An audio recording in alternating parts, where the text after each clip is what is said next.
लोकांचे फक्त एक दोन विषय बॅकलॉगला राहतात, पण माझा जरा मोठा विषय पंपात झालाय. मग अख्खा सेट बॅकलॉगला राहणार आहे, कारण की मी इंजिनिअरिंग घेतली होती सगळी कॉप्याच्या भरशीवर. आता काय कॉप्या व्हायना, त्याच्यामुळे पेपरवर नाव टाकलो, बाहेर आलो, म्हणलं कॉलेज पाहू. अख्खं कॉलेज मागून पुढून चाललं, पार्किंग मध्ये आलो, विषय पंपात केला. कसा आहे आमका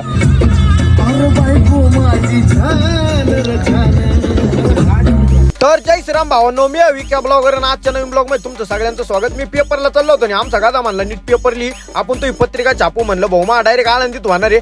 डायरेक्ट ट्रिपल एक्का काढला भाई, ट्रिपल एक्का घेऊन पेपरला चाललो होतो. आज म्हणलं नादात वाद होईल, पण नादच पुरा होईल. त्याचा विषय डायरेक्ट पंपात आहे भाई. तिथं म्हणलं रुतबा कमी नाही झाला पाहिजे. 2 वाजता पेपरला गेलतो, 2:15 मी मा एक जोडीदार बाहेर आलो, कारण की आम्ही पेपर मध्ये फक्त एकमेकाचे तोंड बघत होतो. म्हणलं नाव नंबर टाकून लगेच बाहेर चल. अख्खं कॉलेज आमच्याकडे बघत होतं. डायरेक्ट बाहेर आलो ना, अख्खं कॉलेज गाण्या हिंडलो. म्हणलं आता विषय पंपात करून टाकू. बाकीचं जाऊन आमच्या कॉलेज मधून कोण कोण माझे ब्लॉग बघत आहे ना, त्यांनी नक्की कमेंट करा आज, नाही का. नंतर आमचा सुरेश शेट कॉलर उडीत आला आणि चायला म्हणलं आता नाही नाद राहिला. भाऊनी लईच पेपर लिहिला, काही तो जसं जवळ आला त्याला काय म्हणलं ऐका आला कॉलर उडीत, पण याला आम्हाला माहिती केळं काय लिहिलं नाही. मॅडम फुल पेपर लिहून देत होती. घंटा म्हणलं घंटा भाऊ, घंटा वाजली तू बाहेर आलाय. बाकीचं न काय सांगू, तर ते तेवढ्यात काय म्हणतोय ते एकदा ऐका. डायरेक्ट पास होणार मी सच्यासारखं. सच्या डायरेक्ट इंजिनियर दाखवला. सचाल म्हणा एकदा केळं खातो का म्हणलं, केळं खातो म्हणा. इंजिनियर नंतर आम्ही पार्किंग मध्ये आलो, भाई ट्रिपल एक्काच्या काचा खाली केला आणि गाणे कोणचे वाजत होतो ना आम्ही, ते एकदा तुम्ही ऐका.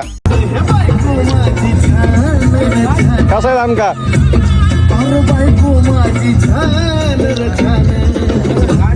कॉलेजच्या पार्किंग मध्ये फुल ट्रिपल एक्काच्या काचा खाली करून फुल जोरात गाणे वाजले. म्हणलं आता चला माग निघलो होतो, येता येता एक गाणं लागलं. खरं सांग मला ये शिंगा नाही, मग लय फील होत होतं हे गाणं.